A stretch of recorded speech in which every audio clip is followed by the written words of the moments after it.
Hey guys, Steebler. Today I got a look at the Hipper for you. Karl von Mueller on the screen, level 10 Yamamoto, currently 15 Makawa. Yamamoto I'd say is pretty essential for the build. I'll go into that here a bit more.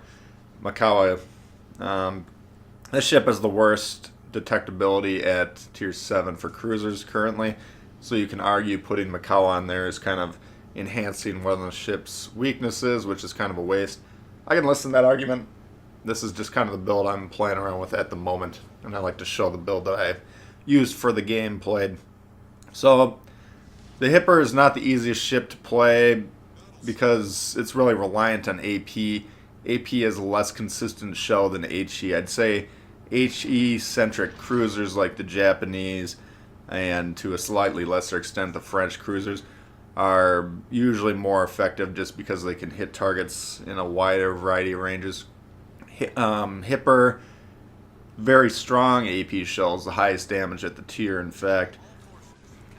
6,195 on my build, compared to the next closest, Baltimore, at 5,000. So, the AP shell is capable of a lot of damage. The penetration angles are an issue once targets begin angling really much at all, then the AP effectiveness drops off.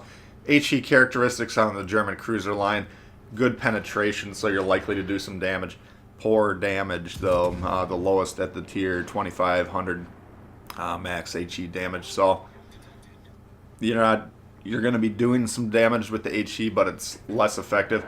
So if you have angled targets and you're seeing your AP shells not doing much, you need to use the HE, even though you're not limiting your damage output. The opponent is limiting your damage output. And so when you're playing against German cruisers, you should be trying to focus on your angling. Here, I haven't played this position over here, but going along with the idea that we need to be shooting the sides of ships, and you can see it's quite effective when we do. I'm trying to get into a flanking position with this cruiser. This position ends up working out pretty well in this game, as we'll see.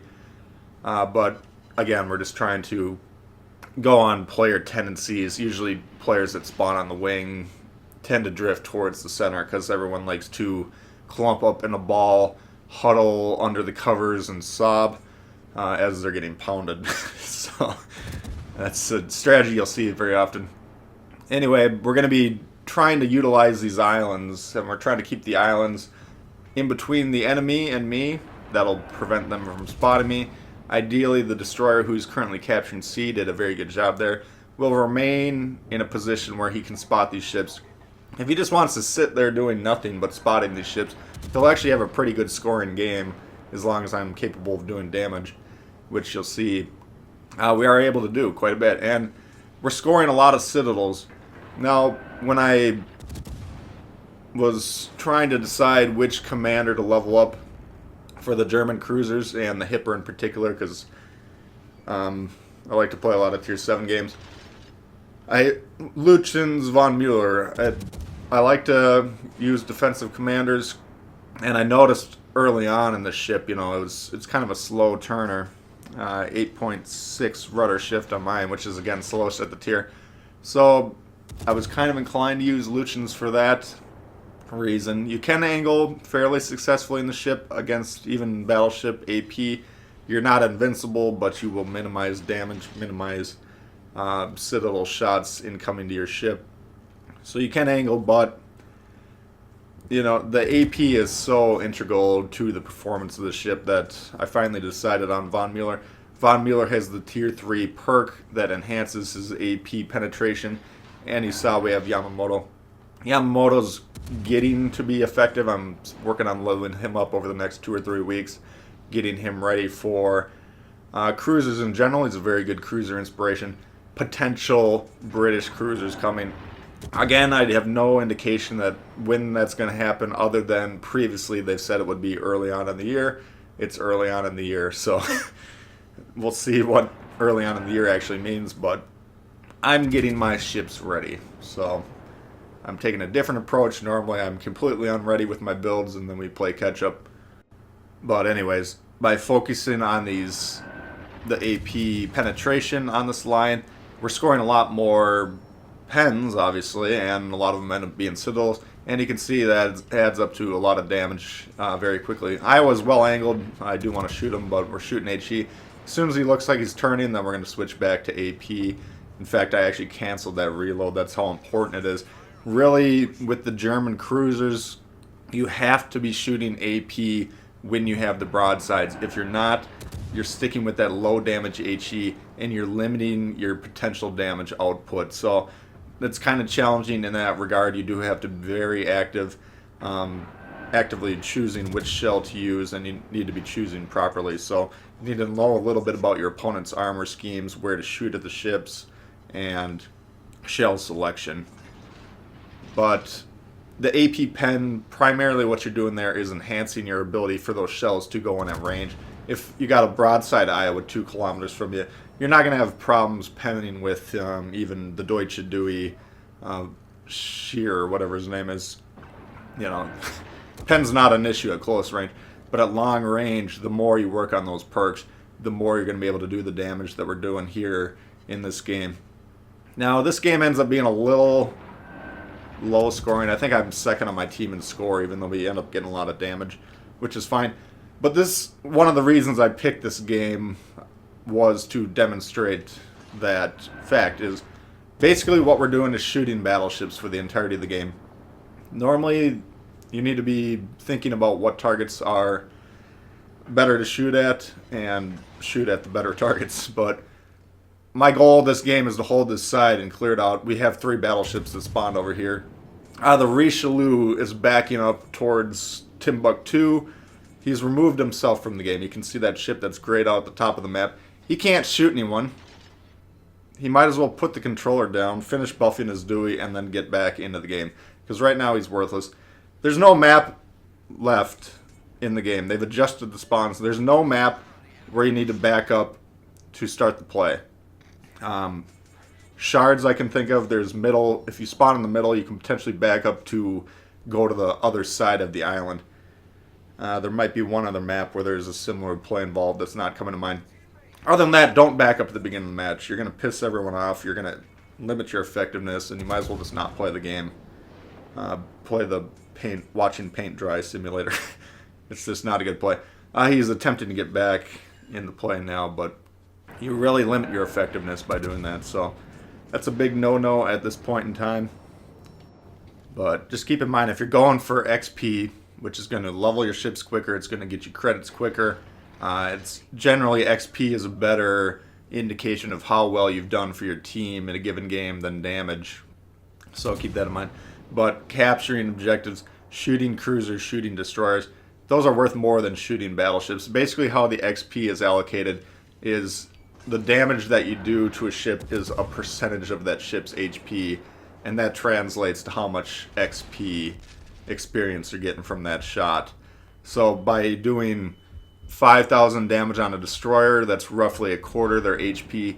5,000 damage on an Iowa is roughly 7 or 8%, something like that, of their HP.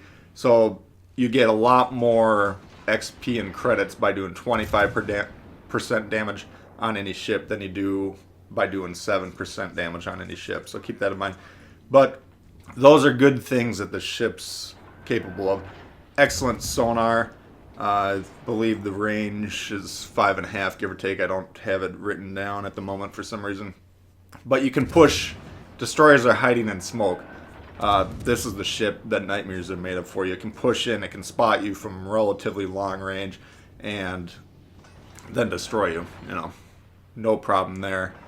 This ship specializes in shooting broadside cruisers. You can see the effectiveness of the AP against these heavily armored battleships. Against lighter armored cruisers that are showing you broadside, you can wreck them in short order. But despite the score being somewhat limited, and it's not a bad score game, but despite the score being somewhat limited by the targets that we're shooting at, I think in this game that's fine. Just because we are holding down C, we're doing massive amounts of damage over here. We've already destroyed one battleship more or less single-handedly, and you know, we've put the hurt on others. So, you know, keep that in mind. That's just how this particular game goes. But hunting destroyers, you definitely need to be looking for opportunities to do that. that's one of your main jobs. That's one of your specialties in the ship. And again, shooting cruisers whenever possible. Fighting cruisers, their AP shells, if you're angled properly, are essentially ineffective. They'll do a little bit of damage, any shells that drift up and hit your superstructure, but it'll be small damage. You can bounce most of the shells though, and you can see even these battleships, as long as we're angling steeply, we're trying to dodge them primarily because they will damage us. But any hits that happen to hit us, they're doing pretty low damage in general. So it's, you don't want to sit 4 kilometers away and try and angle against a battleship. They will overmatch you and then absolutely wreck you there. But you can get away with it a little bit more in this ship than some other ships. Initially, when I played this ship, I ran double steering gears in slot 2 and 3. That helps with the dodgeability quite a bit. That'll cut the rudder shift down generally in half when you run that setup, compared to just one steering gears. Once you get more experience as a cruiser, you get more map awareness. Then you can maybe swap that out for concealment. I do like to run concealment on cruisers when possible, but this is kind of the least effective setup. The German cruisers and the French cruisers really bad detectability. So if you're building for a concealment build, you're really just trying to mitigate a weakness rather than enhance the strength on these ships. But that's how I'm currently running them. I think it's giving yourself a little bit of buffer with that concealment definitely helps. Allows you to reposition, allows you to ambush ships a little bit better. But that's not the strength of the ship, just keep that in mind. All in all, I'd say the Hipper's probably the hardest cruiser at Tier 7 that we currently have. It's probably the least effective. The Baltimore and the Hipper, they're both so reliant on AP that good enemies that are focusing on angling will minimize your effectiveness in terms of dealing damage. So they become a little bit more situational. They become a little bit more dependent on your enemies making mistakes, which limits your ability to be really effective. So it's not a bad ship by any means. You can definitely have good games. You can definitely contribute to your team, but I'd say it's a little bit harder. Generally, I recommend the Japanese cruisers as the most beginner friendly and probably the most effective line in general. But anyway, that's going to do it for this one, guys. Hope you did enjoy it. If you did, please hit the thumbs up. New to the channel, you should consider subscribing. A lot of World of Warships coming all the time. Questions, comments, leave them below. I do love to hear from you guys. And we'll see y'all later. Alright, peace.